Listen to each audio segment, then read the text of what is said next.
Gujarati film ઇન્ડસ્ટ્રીની જાણીતી અભિનેત્રી મમતા સોની સાથે લાખો રૂપિયાની છેતરપિંડી થઈ હોવાનો મામલો સામે આવ્યો છે. કઠલાલના ભાજપ યુવા મોરચાના પ્રમુખ દીપક ડાભી સામે ગંભીર આક્ષેપો કરવામાં આવ્યા છે.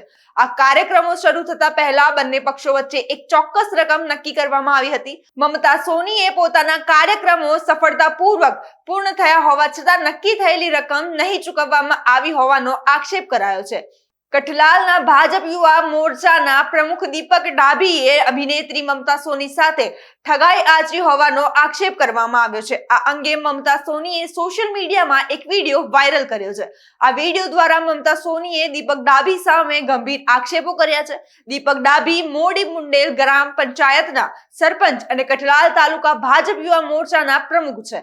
દીપક ડાભીએ મમતા સોની સાથે 3 કાર્યક્રમો કરાવીને નક્કી કરેલી રકમ નહીં આપી હોવાનો મમતા સોનીએ આક્ષેપ કર્યો છે. મમતા સોનીએ ગત ફેબ્રુઆરી માસમાં પણ દીપક ડાભી સામે ઉઘરાણી કરી હતી.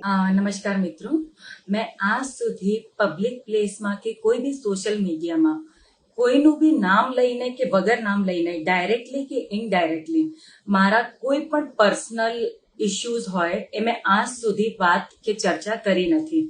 કારણ કે હું નથી ઈચ્છતી કે મારા કડવા અનુભવોથી એ લોકોએ જે એમની લાઈફમાં મહેનત કરી હોય કે કાંઈ બી કર્યું હોય તો એમની ઇમેજ ઉપર ફરક પડે.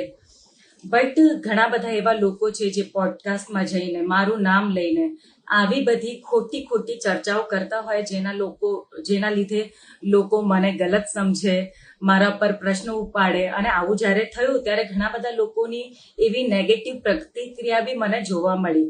એ વખતે બહુ એવું થયું મનમાં કે ભાઈ મારે બી પબ્લિક પ્લેસ ઉપર, પબ્લિક પ્લેટફોર્મ ઉપર આવી રીતે જે સચ્ચાઈ છે એ સામે લાવવી જોઈએ. બટ મારા એવા સંસ્કાર નથી કે હું મારા પર્સનલ કડવા અનુભવો આવી રીતે શેર કરીને જેમને તમે ભગવાન માનો છો એને નફરત કરવા લાગો.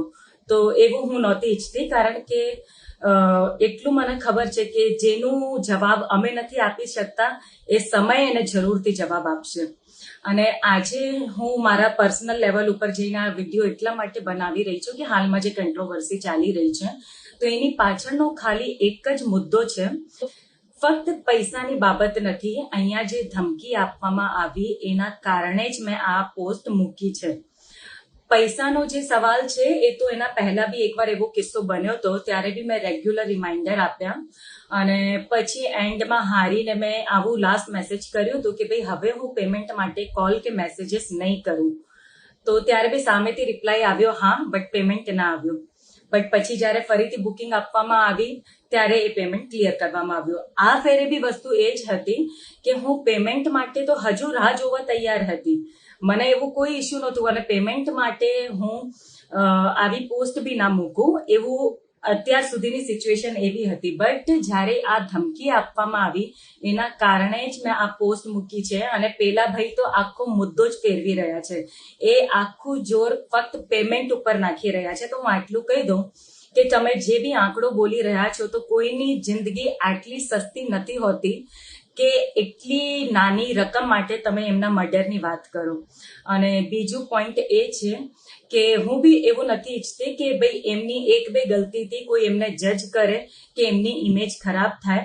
કારણ કે મારા અગર આ કડવો અનુભવ છે એના પહેલા બી એકવાર થયું છે તો એની સામે ઘણા બધા સારા અનુભવ બી છે કે ભાઈ અમે લોકોએ કોઈ પ્રોગ્રામમાં જઈએ તો એના પહેલા જ અમને પેમેન્ટ બી ક્લિયર થઈ ગયું હોય. અને પ્લસ પોઝિટિવ એન્ડ નેગેટિવ બંને વસ્તુઓ ચાલી છે તો એ તો અમે લોકો ડીલ કરીને આગળ વધતા હોઈએ. બટ આ વસ્તુ ખાલી ખોટી હતી જે તમે ધમકી આપી. તો આ વસ્તુ ઉપર તમારે, હું એમ નથી કહેતી કે મારે કોઈ મજબૂર કરવું છે કે તમે માફી માંગો, કારણ કે કોઈને મજબૂર કરીને માફીની એવી હું છોકરી જ નથી કે મારે કોઈની માફી જોઈએ. બટ ખાલી આટલું તમારી અંદર એક માણસાઈ હોવી જોઈએ કે અગર તમે ગલત કર્યું છે તો હવે તમે પોતાની ઇમેજ ક્લિયર કરવા માટે આવી વાતો ના કહો કે જેનાથી ફરીથી તમે એવું દેખાડવા માંગો છો કે હું ખોટી છું અને તમે સાચા છો. તો તમે ગલતી કરી છે એનો સ્વીકારી લો. અને કોઈની જિંદગી, ફરીથી હું કહું છું, આટલી સસ્તી નથી હોતી કે આટલી નાની રકમ માટે તમે એને મારવાની ધમકી આપો. દીપક ડાભીએ મમતા સોનીને મારી નાખવાની ધમકી આપી હોવાના પણ મમતા સોનીએ આક્ષેપ કર્યા છે. હાલમાં મમતા સોની આ વિડીયો સોશિયલ મીડિયા પર વાયરલ થઈ રહ્યો છે.